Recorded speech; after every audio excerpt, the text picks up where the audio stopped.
Well, I'm just going to wait for a few more people to get on, hopefully. It's probably late there. Assume people watch later, so just give it a little bit of time. Anyways, today I wanted to talk about the Afghan situation with the United States.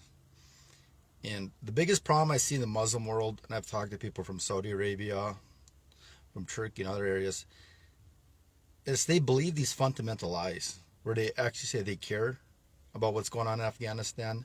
And I just want to make this crystal clear. If you're married to a woman and you break up, she dumps you, do you hope for the best for her? Do you want her to meet a guy better looking and richer than you? No. If you get fired from a job, you want someone to, that company to do well. If you get cut from a sports team, you want them to do well. No. They don't want Afghanistan to do well. They're cheering against Afghanistan. They've been there for 20 years. So if they leave and Afghanistan gets better, it makes us look bad. So obviously they want to destabilize the area. So now you're saying, how can we fight back? Well, there is one dangerous element to this. If the United States doesn't invest any money into Afghanistan and China takes on this burden, it's going to be very tough for them. And the CCP, they're going to figure out, okay, this is the dangers we have involved. This is how much money we could sink in there. This is, maybe some of the money we can recover back. But the biggest threat to the United States with Afghanistan, if they don't invest money, is this. If China can fix Afghanistan, they can say, China can fix. And that's the hashtag I told you about. The most dangerous hashtag to the United States, hashtag USA cannot fix. You know the last countries we fixed? Was goddamn Germany and Japan in the 50s. Ironically, that's the last time we've really been able to fix our own infrastructure. We're living in a dream world. Over on the ground here, everyone is bitching nonstop. This is broke, that's broke, we can't fix. Our roads are garbage. A lot of our biggest cities like Detroit, there used to be hubs for like building vehicles. Wonderful cities. They're slums. They're third world. So that's the image that they're going to give. So if they want to play this dangerous game with Afghanistan and put Pakistan and China on an island, in Turkey, to fix this area, boy, that's an awful message for the world. U.S. can't fix. Not only can't fix countries you've blown out like Iraq, Libya, Syria, Somalia, all these countries you blow out, you can't fix your own countries. You can't fix Detroit. You can't fix Indian reservations. You can't fix blowing out black communities. You can't fix blowing out white Christian communities. All you can do is hoard wealth, recruit people, create some little rich apartheid state, create financial segregation to keep out, and then think, oh, look at us. I've seen 2 Chinese vloggers, Americans, come back from China all pouting. Oh, China's so bad. Look at this beautiful America. Yeah, and they're in the richest part of California. $1 million houses. That's a poor example.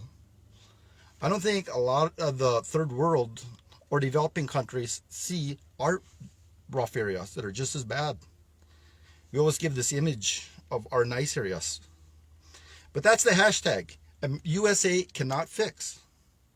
And then if they can't fix in Afghanistan, the real danger lies in this. A lot of these South American countries, Central American countries, Africa, Middle East, Central Europe, they're going to look, we don't have no confidence in these guys. They can't fix anything. All they can do is destroy and loot and grab wealth. And then they're going to start paying attention to the Democrats even. Okay, you blow out these communities, you do nothing where they can be self-sustainable, and then you feed them a little welfare, like the IMF. They'll feed a little welfare. Okay, here's a couple dollars. Now listen to us.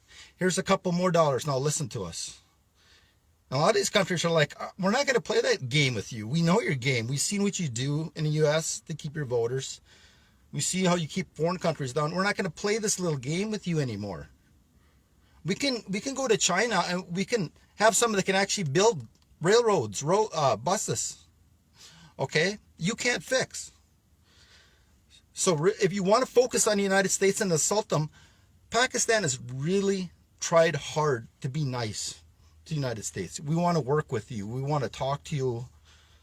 But it's going to get to a point where if they throw them on an island, you're going to have to start firing back.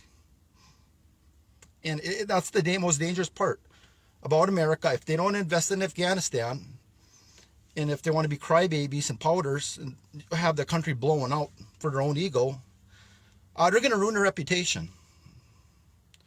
And they can cry, oh, China's just debt trapped. They're trying to use you. And they're going to be like, every country that's dealt with them has done better.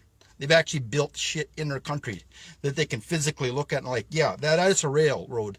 That is a bus. That is a road. You know, that is a building. You need to build a goddamn outdoor bathroom even when you're in Afghanistan. So that is the real most dangerous issue to the United States. USA cannot fix. So if you're online or debating these Americans, and don't say, oh, U.S. is racist or Nazis or fascists or, the U.S. is terrorists. Because they're just going to say, yeah, whatever. That's not going to have punch. Say, USA cannot fix. You can't fix countries that you destroy. You can't help developing countries. You can't help your own blowing out communities in USA. You can't fix. You don't have a plan. We'll listen to China. At least they're making long-term decisions and going in the right direction.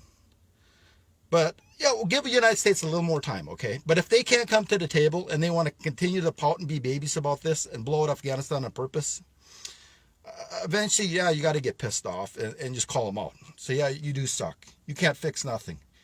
Your war on terror was garbage for number one. There was no Islamic terrorists.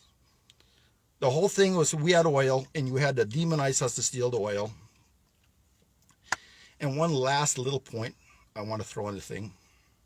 With India and Israel, with this new leader, Naftali Bennett, I don't think India's really liking it. They can't bribe him like Benjamin Netanyahu, so that is one last little bonus I'm going to throw in there. But anyways, you need to call the United States out if they don't want to play ball. So, okay, thank you.